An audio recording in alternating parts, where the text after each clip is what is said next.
Touche pas à mon schiste. Paul Renard. Thierry Gauthier. Bienvenue pour cette 50e session de Touche pas à mon schiste. Et pour l'occasion, nous avons quitté nos studios de Montélimar pour réaliser une émission en public, ici à Saint-Montan en Ardèche, un village pas très loin de Villeneuve-de-Berg, au lieu des premières mobilisations. Alors aujourd'hui, pour cette semaine du 11 au 18 avril 2013, nous allons faire une nouvelle fois le tour de l'actualité sur le dossier épineux des pétroles et des gaz de schiste, mais aussi de la transition énergétique de façon générale. Nous retrouvons comme toutes les semaines autour de notre table nos chroniqueurs habituels. Brigitte Maisonneuve pour son actu nationale. Bonjour Brigitte. Bonjour Thierry, bonjour à tous et à toutes. On vérifiera à l'applaudimètre. Loïc Saint-James pour l'actualité européenne. Bonjour Loïc. Bonjour Thierry, bonjour à toutes et à tous. Paul Renard pour le dossier du jour. Alors aujourd'hui consacré aux permis abrogés et aux nouvelles demandes. Bonjour Paul. Bonjour Thierry, oui, on va parler un peu des permis de la région. Et nous aurons bien sûr le très attendu et très caustique Michel Dorier pour ses brèves internationales, pas toujours très courtes. Bonjour Michel. Bonjour Thierry. Et nous finirons l'émission avec le grand retour de Christophe Léon pour la rubrique Petites Annonces. Bonjour Christophe, vous avez beaucoup manqué. Bonsoir Thierry. Voilà, on commence tout de suite par cette revue de presse très documentée par Brigitte et son actu hexagonale. Alors, premier titre, la semaine dernière, vous nous aviez parlé d'un document de référence 2012 de Total, autrement dit son bilan comptable, mais d'après vos informations, la situation comptable de Total semble se dégrader.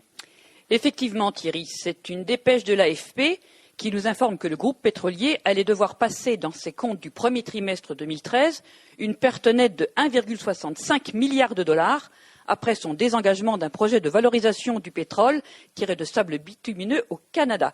Suncor Energy, le premier groupe pétrolier canadien, a en effet racheté la participation de Total dans un projet d'usine dans l'Alberta, moyennant 515 petits millions de dollars, un montant très inférieur aux énormes sommes dépensées par le Français dans ce projet.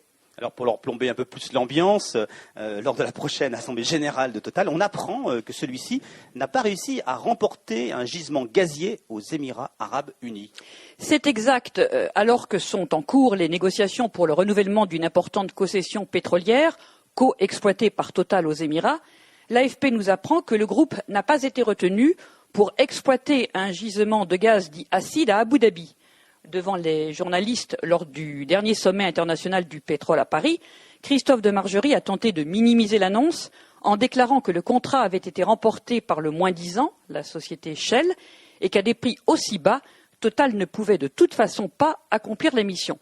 Et en plus, tant pis, même pas mal, parce que ce n'était qu'un tout petit contrat. Et surtout, a bien dit le patron de Total, ce petit revers n'a absolument rien à voir avec le renouvellement des concessions. Ce sont deux affaires complètement différentes. Autre sujet dans la rubrique Coup de gueule, un communiqué de presse de l'Association nationale pour la prévention et l'amélioration de la qualité de l'air. Où, quand notre bateau prend l'air. Que Madame Bateau, ministre de l'Environnement, participe au 37e congrès de l'association France Nature Environnement à Clermont-Ferrand, c'est logique. Le thème, la mobilité de demain, ou comment se déplacer moins, mieux, autrement, alors même que les médias diffusent les recommandations à suivre en cette période de forte pollution, le sujet tombait à pic. Sauf que la ministre, pour se rendre à Clermont-Ferrand, soit à 400 km de Paris, prend l'avion. Vous comprenez mon incompréhension. Comment peut-on négliger le train pour un trajet aussi bref, en des temps de restrictions budgétaires et d'air pollué, lorsque l'on est ministre de l'Environnement et socialiste de surcroît. Autrement dit, faites ce que je dis, ne faites pas ce que je fais. Dossier suivant, on passe à la transition énergétique, qui est un sujet important, bien sûr, dans la lutte contre les gaz de schiste. D'après une dépêche de l'AFP, le débat national semble changer de focale.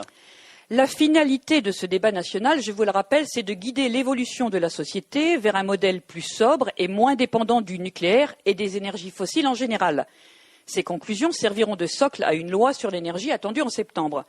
Jusqu'à présent, le débat s'était concentré sur des problématiques franco-françaises. Or, mercredi dernier, une audition de responsables du secteur énergétique, notamment Pierre Gadonex, président du Conseil mondial de l'énergie, ex-patron d'EDF-GDF, a permis de passer en revue les stratégies des autres pays et s'apercevoir que les préoccupations des uns n'étaient pas forcément celles des autres. Dans les pays émergents, par exemple, en Inde, où un quart de la population n'a pas accès à l'électricité, la préoccupation du gouvernement est d'augmenter la production et l'accès à l'énergie.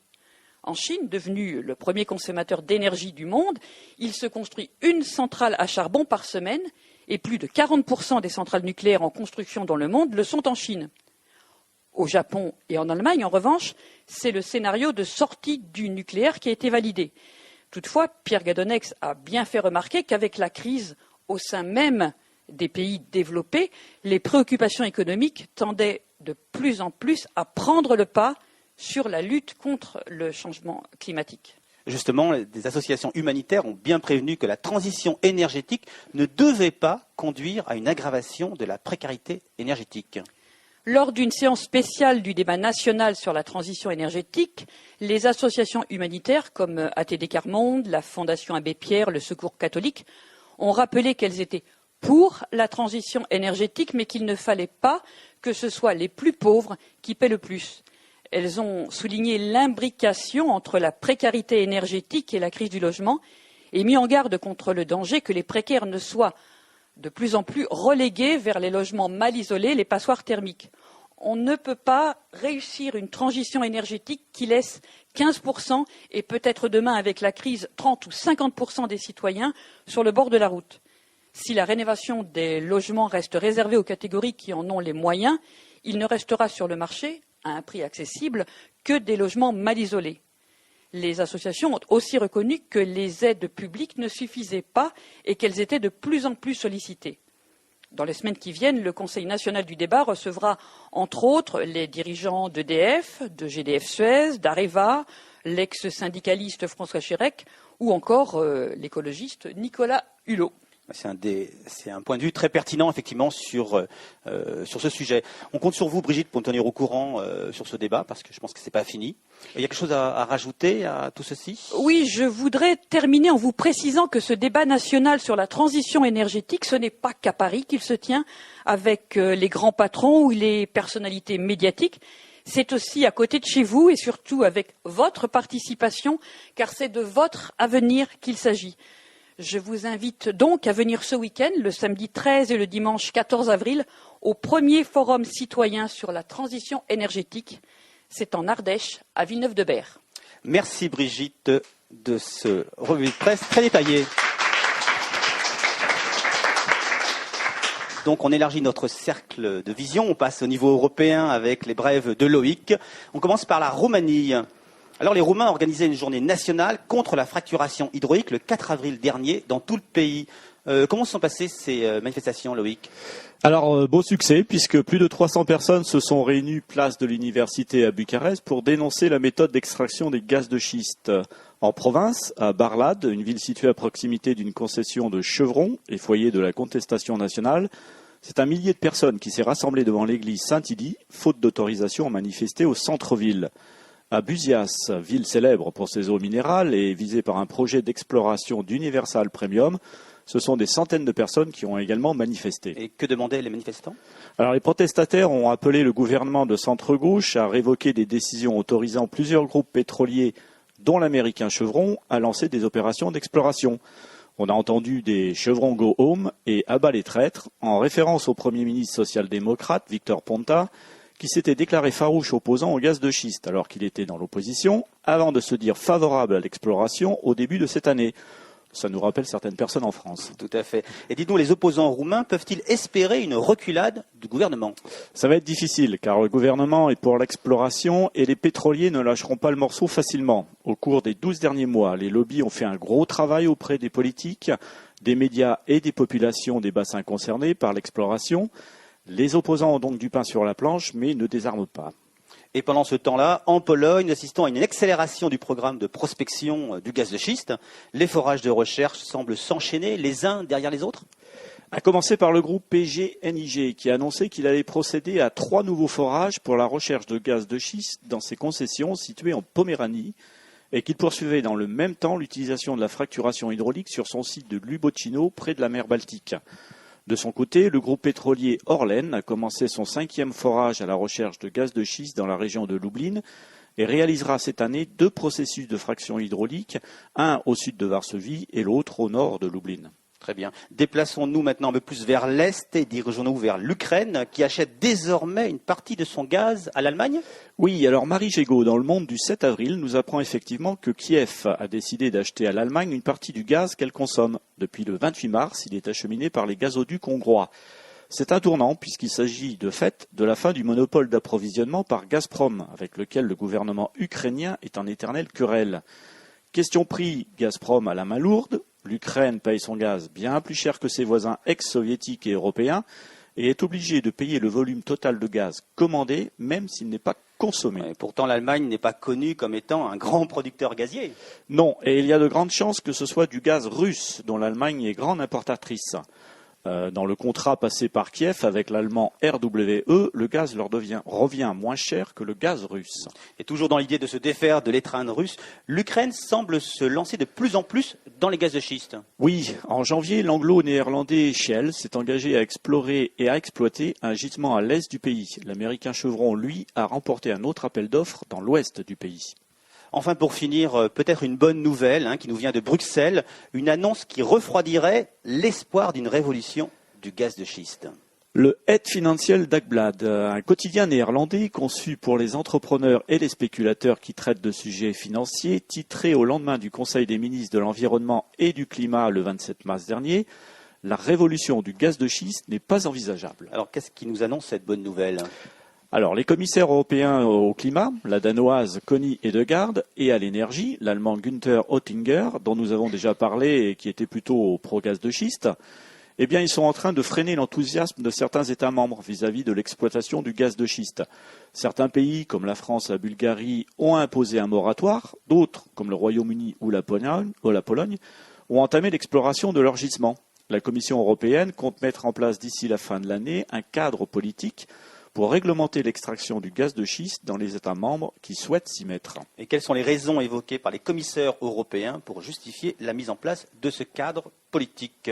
Alors, l'exploitation de ce gaz est controversée en raison de son impact sur l'environnement, rappelle le quotidien, et il cite Connie Hedegaard. Il faut qu'on se rende compte que les prix du gaz ne baisseront jamais autant qu'aux États-Unis. En Europe, il n'y a pas les mêmes surfaces inhabitées et nous tenons davantage compte de ce que pensent les populations locales. D'autre part, comparé aux États-Unis, l'Union européenne a des législations environnementales plus strictes et des formations géologiques différentes, ce qui fait dire à des experts liés entre autres à l'Agence internationale de l'énergie qu'ils déconseillent de tout miser sur le gaz de schiste. Alors enfin, une bonne nouvelle, c'est assez rare, avec peut-être la réserve que les lobbies pétroliers ne fassent pas changer d'avis les commissaires européens. Oui, mais en attendant la confirmation de cette bonne nouvelle, de notre côté, nous ferons avancer les choses, n'est-ce pas, en allant à Villeneuve-de-Berg, samedi 13 et dimanche 14 avril, au premier forum citoyen sur la transition énergétique. Eh bien, très bien. Merci Loïc pour cette actu européenne. Alors, comme on dit, sans transition, on passe à Paul pour le dossier du jour. Alors, on va revenir à la fois sur les permis abrogés et sur les nouvelles demandes de permis. Alors, on a l'impression que le travail des lobbies auprès des politiques et des médias pour faire accepter les permis de recherche vous inquiète ? Oui, effectivement, Thierry. Depuis des mois, l'offensive des lobbies pétroliers et financiers s'amplifie. Que ce soit dans les ministères ou les régions, sans parler de l'Europe, ils sont partout hyper actifs. Et de nombreux médias, évidemment, se prennent au jeu de cette information dirigée, voire pour certains digérée. On n'a pas l'air très optimiste aujourd'hui, Paul, malgré les résultats négatifs de plusieurs commissions officielles sur l'exploitation des gaz de schiste, dont celle dont vient de parler Loïc. Oui, c'est vrai que les rapports officiels du Conseil général de l'industrie, de l'énergie et des technologies, celui du Conseil général de l'environnement et du développement durable, ainsi que celui du Commissariat européen au climat et à l'énergie, font état du fait que, en plus des risques élevés qui pèsent sur l'économie, la santé et l'environnement, ce secteur n'est pas l'Eldorado qu'ils ont annoncé. Mais il semble que les politiques français et européens soient sourds et aveugles devant ces rapports. Les trompettes des pétroliers sonnent plus fort à leurs oreilles que celles de la raison. Alors soyons plus précis. Dites-nous quelles sont les craintes, vos craintes, elles portent sur quel permis finalement et quelle demande de permis? Alors, nos craintes, elles vont en Île-de-France, bien sûr, où les foreurs sont très actifs, mais aussi donc dans le sud-est, dans notre région, où il y a d'abord la question des permis exclusifs de recherche abrogés en octobre 2011 par Nicolas Sarkozy. Je vous rappelle qu'après la promulgation de la loi du 13 juillet interdisant la fracturation hydraulique, les détenteurs de permis devaient remettre au ministère un rapport pour dire si oui ou non ils utilisaient cette satanée fracturation. Pour le permis de Montélimar, dont la demande initiale visait clairement la Rochemer, Total a déclaré dans son rapport se conformer à la loi. Son permis a malgré tout été abrogé. Oui, mais on sait que Total a attaqué cette abrogation auprès du tribunal administratif. Oui, Total reproche surtout à l'administration d'abroger ce permis alors qu'il s'était engagé à ne pas faire usage de la fracturation hydraulique. Il paraît donc probable que le tribunal administratif rende son permis à Total. Je vous rappelle que le permis de Montélimar concerne les départements de l'Ardèche, de la Drôme, du Gard, de l'Hérault et du Vaucluse. Alors en plus du permis de Montélimar, il y a aussi le permis de Villeneuve-de-Berg et de Nantes qui avait été également abrogé. Oui, on se souvient que Schubart Energy, qui détenait ces deux permis, avait dans son rapport répondu sans ambiguïté à la question du ministère, en indiquant que ces recherches impliquaient bien l'utilisation de la fracturation hydraulique. Le ministère a donc abrogé logiquement ces deux permis, les deux permis de la société texane. Alors ce qui est surprenant, c'est que Schubart attaque lui aussi cette abrogation. Oui, dans le cadre de ces recours, l'entreprise Schubart a posé le 8 janvier 2013 devant le tribunal administratif de Cergy-Pontoise une question prioritaire de constitutionnalité, une QPC. Alors donnez-nous un détail, qu'est-ce que la QPC? Alors une QPC en deux mots, c'est une demande déposée au tribunal par un plaignant pour que soit examinée la conformité constitutionnelle d'un texte législatif qui concerne son litige. Dans le cas présent, c'est la loi du 13 juillet. Après le tribunal, c'est en finale le Conseil constitutionnel qui décide. Les délais imposés doivent permettre à une QPC d'être tranchée en un maximum de 7 mois. Dans le cas qui nous concerne, la QPC ayant été déposée le 8 janvier, nous devrions avoir une réponse au plus tard le 8 août. Alors, quelles seraient les conséquences si le Conseil constitutionnel déclarait la loi du 13 juillet invalide? Eh bien, les conséquences, c'est l'annulation de la loi interdisant la fracturation hydraulique. Elle rétablirait les permis annulés et les demandes de permis rejetés et nous reviendrions à la situation du printemps 2010. En dernier recours, derrière les recours de Schubart, c'est bien évidemment l'ensemble des partisans de l'exploitation du gaz et huile de schiste qui attendent et qui espèrent. Il y a aussi d'autres permis en attente de décision? Oui, il y a le permis du bassin d'Alès pour lequel, après la mobilisation des élus et de la population contre la demande d'autorisation de travaux de la société Mouvoil, le ministère de l'écologie a demandé une commission d'expertise qui doit rendre son pré-rapport dans les semaines à venir. Il y a aussi en Nord-Rhône-Alpes le permis des Moussières qui est en demande de renouvellement et celui de Gex qui le sera en 2014. Pour ces deux permis, la députée de Haute-Savoie, Virginie Duby-Muller, a fait part dans un courrier à Delphine Bateau de ses préoccupations. La réponse de la ministre a été claire. Si les demandes de renouvellement de ces permis ne mentionnent pas l'utilisation de la fracturation hydraulique, elles n'ont aucune raison d'être refusées. Et nous lui répondons que nous ne voulons pas de ces forages. En plus, on en parlait récemment déjà ici. De nombreuses nouvelles demandes de permis ont été déposées, semble-t-il. Oui, c'est exact. Et notre redresseur productif Arnaud Fracking Montebourg attend de signer des demandes de travaux depuis des mois, le stylo à la main. Il attend depuis si longtemps qu'il doit en avoir des crampes, le garçon. Il rêve de pouvoir passer à l'acte avant d'être remplacé, c'est-à-dire très rapidement. Oui, ça nous aurait tardé. Si je comprends bien, vous ne prévoyez pas un avenir très radieux. Non, mais le mouvement citoyen, les associations, les élus, la population de nos territoires sont déterminés à se défendre jusqu'au bout. Et dans la continuité de notre lutte, nous initions ici et ailleurs la mise en place d'une réelle transition énergétique respectueuse de notre économie, respectueuse de notre environnement, respectueuse de notre santé et qui de plus créera, elle, de nombreux emplois durables. C'est pourquoi je vous invite tous à vous rendre à Villeneuve-de-Berg samedi 13 et dimanche 14 pour le premier forum de la transition énergétique et écologique en Ardèche. Ça doit être vraiment intéressant. Merci Paul de ce dossier du jour. Donc vraiment, faut aller à Villeneuve-de-Berg. Dernier tour d'horizon de l'actualité internationale. Cette fois-ci, c'est avec Michel. Michel et ses brèves, comme je dis souvent, pas toujours très brèves. Alors Michel, de quoi on parle aujourd'hui? Eh bien, je vous propose de vous parler un peu du futur.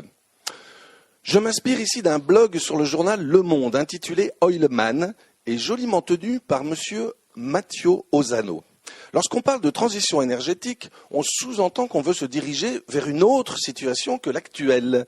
C'est sur cette question qu'avait été commandé le fameux rapport Besson sur l'énergie en 2050. On a pu voir à quel point les pouvoirs publics français jouent les poules mouillées, parce qu'après 1 an de travaux, les auteurs de ce rapport de 350 pages nous annonçaient comme ça, la bouche en cul de poule, un vrai poulailler, que, attention, écoutez bien, les réserves mondiales d'énergie fossile sont abondantes, mais de plus en plus difficiles d'accès, et les investissements nécessaires pour l'utilisation des ressources sont massifs, mais le contexte géopolitique est par nature incertain, et la contrainte climatique devrait apparaître plutôt que la contrainte géologique. Oui, je sais, ça nous inspire à tous la même idée, à savoir, mais combien ils ont été payés pour dire ça? Reprenez votre respiration et dites-nous, il n'y avait pas des choses plus intéressantes à dire? Si je vous dis par exemple que depuis 1980, ça fait quand même 33 ans, l'humanité consomme chaque année plus de pétrole qu'elle n'en découvre, et que cet écart va grandissant. Nous voilà plus brutalement plongés dans le vif du sujet. En bref, il faut se grouiller pour changer de système. Et pour ceux qui doutent, voici un petit tour du monde qui va vous éclairer. Rapide, je vous rassure. Aux États-Unis, on peut lire dans le New York Times de la semaine dernière que l'administration Obama estime que le boom des gaz de schiste ne saurait durer au-delà de 2020, dans 7 ans. Elle s'appuie sur le scepticisme des pétroliers dans le domaine et parle de système de Ponzi. Pour votre éducation, mon cher Thierry, qu'est-ce que le système de Ponzi? C'est un montage financier frauduleux qui consiste à rémunérer les investissements des clients par les fonds procurés par les nouveaux entrants. Et j'imagine que les médias n'ont pas relayé ce type d'infos? Bien sûr que non, et pour cause, le scepticisme des pétroliers ne s'exprime que dans leurs documents internes. Évidemment, on ne va pas affoler les actionnaires non plus. Allons au Brésil, au large de Rio de Janeiro. La compagnie pétrolière nationale, Petrobras, voit sa production de pétrole baisser de jour en jour, malgré des nouveaux puits offshore découverts en 2007. On va en Algérie, le niveau de production baisse de 2 millions de barils par jour. Baisse. Et on peut lire dans le journal El Watan, l'équivalent de Notre Monde, les doutes concernant la capacité du développement attendu des huiles et gaz de schiste pour inverser la tendance. Vous me suivez? Un petit air de catastrophe. Au Gabon, Total, notre cher Total, est en plein dans son investissement de 2 milliards de dollars au moment où on constate une baisse continue de 35% chaque année. Je vous emmène en Azerbaïdjan, la chute de la production se poursuit, moins 10% en février 2013 par rapport à février 2012. C'est British Petroleum qui pleure. Rappelez-vous qu'en 1997, ce sont eux qui avaient eu l'exclusivité de l'exploitation du site offshore d'Azeri qu'on avait appelé à l'époque le contrat du siècle. Hop! Un petit tour en Grande-Bretagne, on s'agite dans les campagnes de prospection, notamment au large des îles Shetland, pour tenter de stopper la décroissance rapide de la production, c'est-à-dire 4 fois moins qu'en 99. Au Canada, le prestigieux hebdomadaire Maclean's a consacré une longue enquête à ce qu'ils appellent le cauchemar logistique, c'est-à-dire le développement promis de l'extraction des pétroles lourds. Enfin, en Arctique, les plus grandes compagnies comme Shell ou BP renoncent au forage après une série de déboires qu'on peut imaginer dans un environnement plus qu'hostile, comme par exemple en janvier dernier, une plateforme en pleine mer a été totalement détruite par une tempête. Je vous rappelle aussi que même Total a finalement renoncé à faire une coûteuse campagne de prospection en Sibérie. Et je ne vous parle pas des pays du Golfe où les réserves ne seront pas éternelles. Et avec votre petit tour du monde, vous essayez de nous attendrir sur le sort des petits pétroliers nécessiteux? C'est pas là où je voulais en venir. Je vous dis simplement, et c'est ça le plus important, je vous dis simplement que dans le même temps où les pétroliers constatent une baisse mondiale de la production, l'Agence internationale de l'énergie constate que la consommation mondiale de brut continue de s'accroître. Le voilà le vrai problème. Alors, pour passer à d'autres logiques, faites comme nous. Faites des émissions de radio? Non. Ah non. Il faut aller à Villeneuve-de-Berg le 13 et 14 avril prochain au grand forum de la transition énergétique. Un seul mot d'ordre, tous à Villeneuve.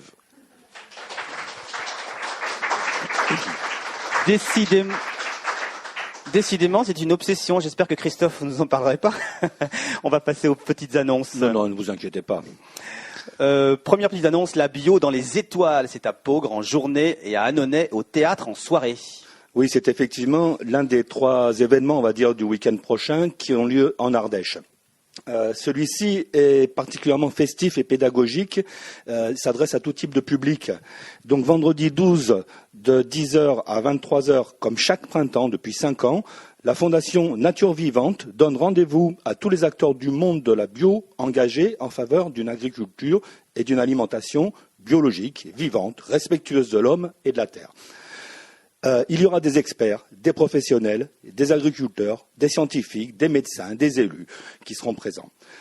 Parmi les invités, on peut en particulier citer Vandana Shiva. Vandana Shiva est prix Nobel alternatif. Le prix Nobel alternatif, je ne sais pas si vous le savez, est un prix Nobel parallèle, on va dire, au prix Nobel qu'on connaît tous, et qui est destiné à permettre à des gens du milieu alternatif ou altermondialiste d'être mis en valeur, eux aussi. C'est un prix important.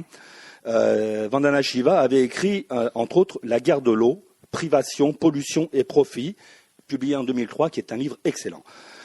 Il y aura aussi Pierre Rabhi, José Bové, Michel Rivasi, Jean-Paul Jot, Henri Joyeux et beaucoup d'autres encore.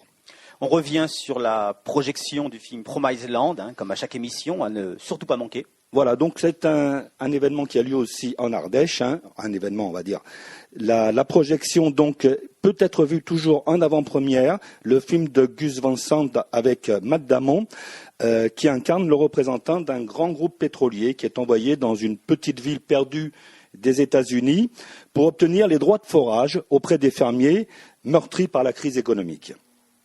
La sortie nationale du film, elle, est prévue le 17 avril. Vous pouvez donc vous renseigner sur les programmes de cinéma habituels dans votre région.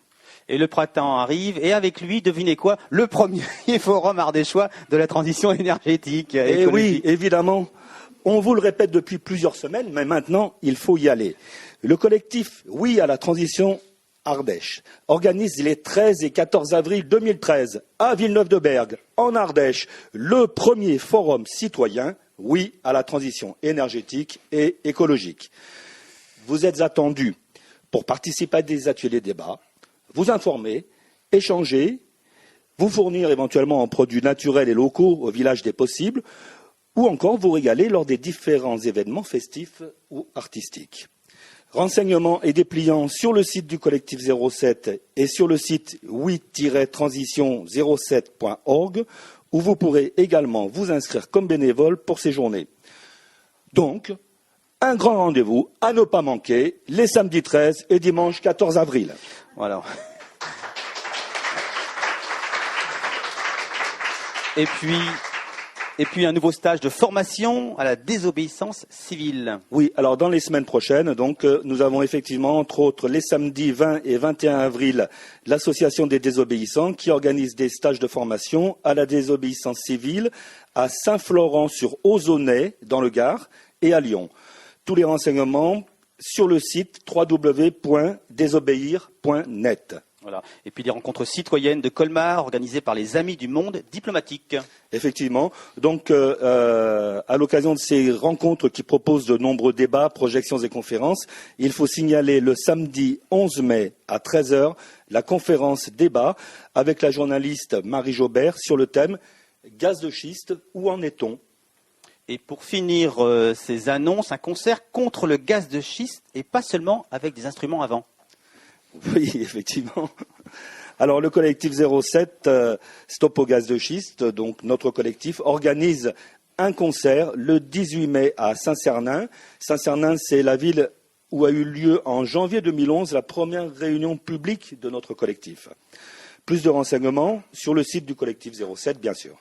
Merci Christophe Léon. Je vous en prie.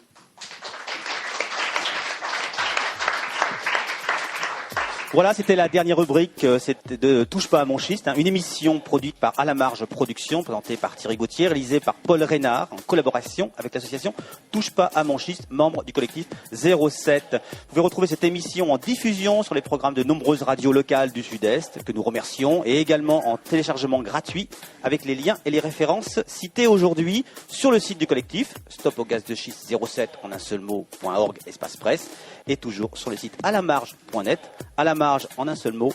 Justement, c'est le dernier. Merci au public ici présent. Merci à tous et à toutes, auditeurs et auditrices fidèles.